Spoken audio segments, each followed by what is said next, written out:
परिसर अभ्यास भाग 1 इयत्ता 5वी प्रकरण 4 पर्यावरणाचे संतुलन यावरील संपूर्ण स्वाध्याय आपण पाहूयात.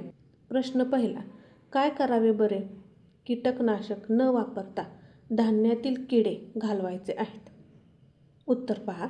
धान्यातील किडे घालवण्यासाठी उपाय. धान्यात कीटकनाशके न वापरता किडे घालवण्यासाठी तुम्ही खालील घरगुती उपाय करू शकता. कडुलिंबाचा पाला.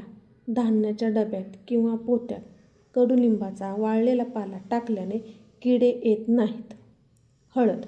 तांदूळ किंवा डाळीमध्ये थोडी हळद मिसळून ठेवल्यास किड्यांचा प्रादुर्भाव होत नाही. लसूण किंवा तमालपत्र.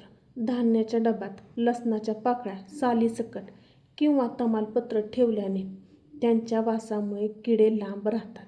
कडक ऊन. धान्य उन्हात नीट वाळवून डब्यात भरल्यास ओलावा कमी होतो आणि किडे होण्याची शक्यताही कमी होते.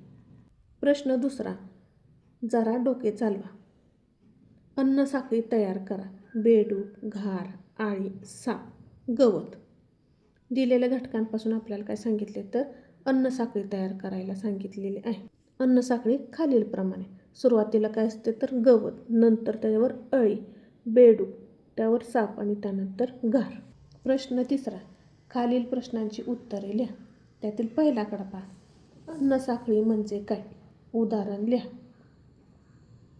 उत्तर, निसर्गामध्ये एक सजीव दुसऱ्या सजीवावर अवलंबून असतो. सजीवांच्या या क्रमिक अवलंबित साखळीला अन्नसाखळी असे म्हणतात. उदाहरणार्थ गवत, ससा आणि लांडगा. आकडा पुढील पहा. आ. पर्यावरणाचे संतुलन कसे राखले जाते? उत्तर पहा. पर्यावरणातील सर्व सजीव म्हणजेच वनस्पती, प्राणी, सूक्ष्मजीव एकमेकांवर अवलंबून असतात. अन्नसाखळीतील घटकांची संख्या ठराविक मर्यादेत राहणे आवश्यक असते. जेव्हा नैसर्गिक प्रक्रियेद्वारे उत्पादक, भक्षक आणि विघटक यांचे प्रमाण संतुलित राहते तेव्हाच पर्यावरणाचे संतुलन राखले जाते.